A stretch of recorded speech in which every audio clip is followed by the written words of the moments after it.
शिवराज्याभिषेक दिनाचा औचित्य साधून Chhatrapati charitable trust, Shahaji Chhatrapati museum trust आणि छत्रपती शाहू विद्यालयाच्या वतीनं शुक्रवारी संध्याकाळी 109 टीए बटालियनच्या सिल्वर बँड पथकाचं सादरीकरण झालं.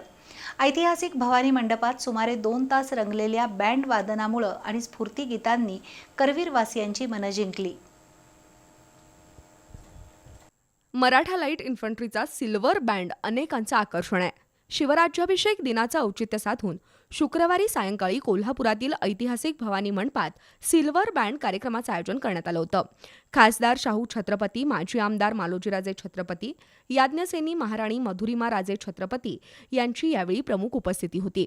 तसंच 109 टीए बटालियनचे कमांडिंग ऑफिसर संजीव वाजपेयी, जिल्हा परिषदेच्या CEO doctor Jasmine, colonel Sameer Nalawade, captain Sunnykumar, subedar Raju भजनकरी, उद्योजक बाळ पाटणकर यांच्या उपस्थितीत बँडच्या सादरीकरणाला सुरुवात झाली. सिल्वर बँडच्या माध्यमातून मराठा लाईट इन्फंट्रीच्या वाद्यवृंदानं देशभक्तीपर गीतं सादर केली. पोवाडे आणि लष्करी धून वाजवून उपस्थितांची वाहवा मिळवली.